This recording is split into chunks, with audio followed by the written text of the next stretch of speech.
Ladies and gentlemen, Dr. Chris Featherstone here with the bro of bros, the man Vince Russo, with another episode of Off the Script. How are you tonight, my man? I am all right, Dr. Chris. How are you, man?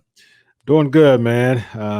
It's been a long day, but it's one of those things that once you have a long day and all of it and it was productive and successful, you just kind of give yourself a check mark in your mind and a few badges of job well done type of thing. So, but I'm ready to talk about some Royal Rumble '98, man. How about you? Let's do it, bro. Let's talk it up.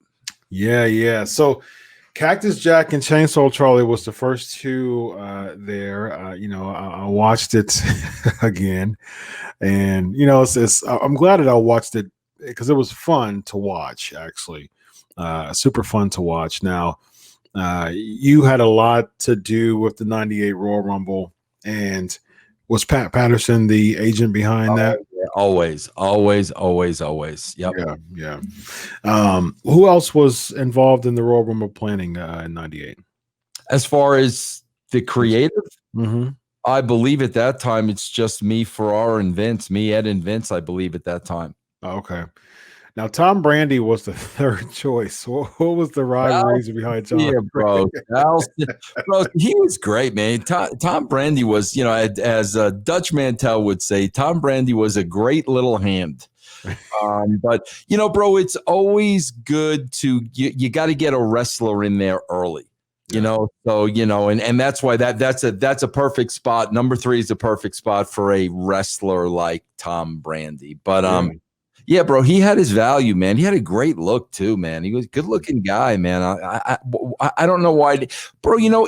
I swear to God, when I look back at that time and I look back at this Royal Rumble, the problem was so many guys on top were over. Yeah. You know what I'm saying? So when you had a guy like Tom Brady, bro, you can only have so many guys. I look at so many guys that were like mid-carders or even opening match.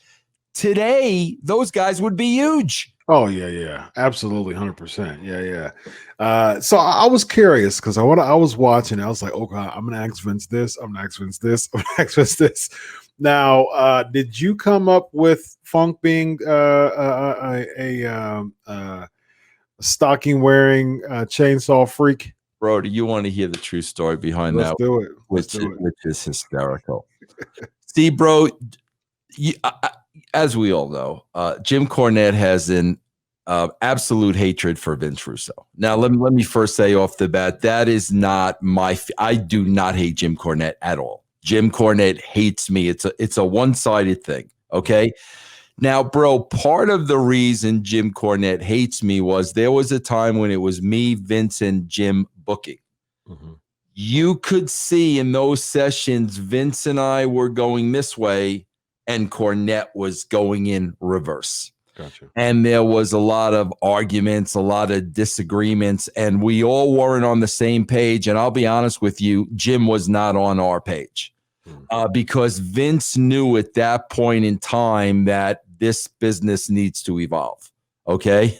So, bro, one of the funniest things was, but my point is the reason why Jim hates me is because at some point Vince had to make a decision. Mm-hmm. And Vince chose me over Cornette. So Cornette was off the writing team and it was just me and Vince.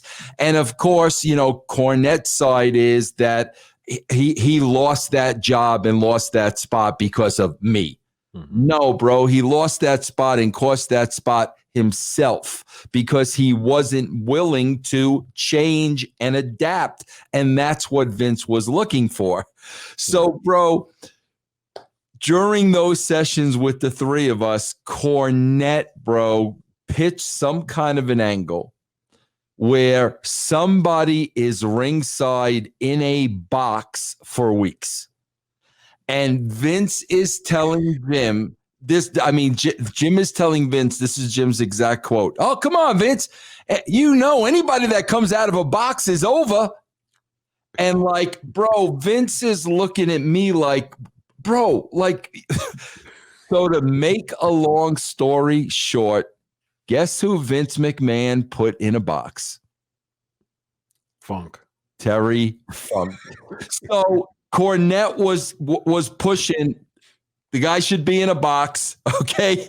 Basically, Vince was like, this is freaking ridiculous. Jim was pushing for Terry Funk to come into the WWE. So Vince, okay, no problem. We'll bring Terry Funk in and we'll just put him in a box, call him Chainsaw Charlie, just so he could chainsaw himself out of the box. So it was, unfortunately for Terry, it was a 100% rib on Jim Cornette. Wow. Yes, that's why you see things like that where a young Chris is sitting at home saying, yes, that's how stuff like that happens, bro. Because Terry Funk is a legend, man. Absolutely. And, I remember, was it was a Clash of Champions? Was it Clash of Champions there? Or was it? Oh man, it was when he was a judge. It was '89. Steamboat and Flair. Flair wins, and then Terry cuts the promo to Flair.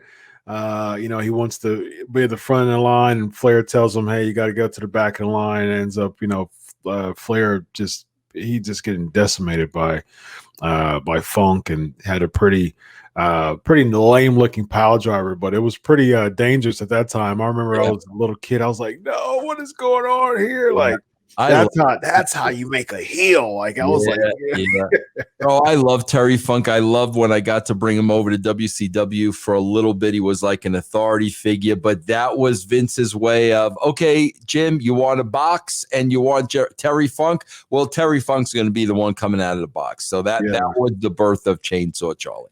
I liked Funk being a part of Wrestle War '89. That's what it was. Yeah. I liked Funk being a commissioner style role in WCW. Yeah, I used to get, Chris, I'm not going to lie to you, man. When I used to get very nervous, the things he was doing at his age. Oh yeah. To get very nervous watching him, bro. Like sometimes it got hard for me to watch. Yeah. Called himself middle-aged and crazy. Yeah, bro. But I really cared about the guy. Yeah. And I was like, oh, please, bro, don't do that. But you weren't going to stop him. Yeah, you could tell, especially in his ECW days, just a couple years before he went to WCW. Yeah, he just let it out. So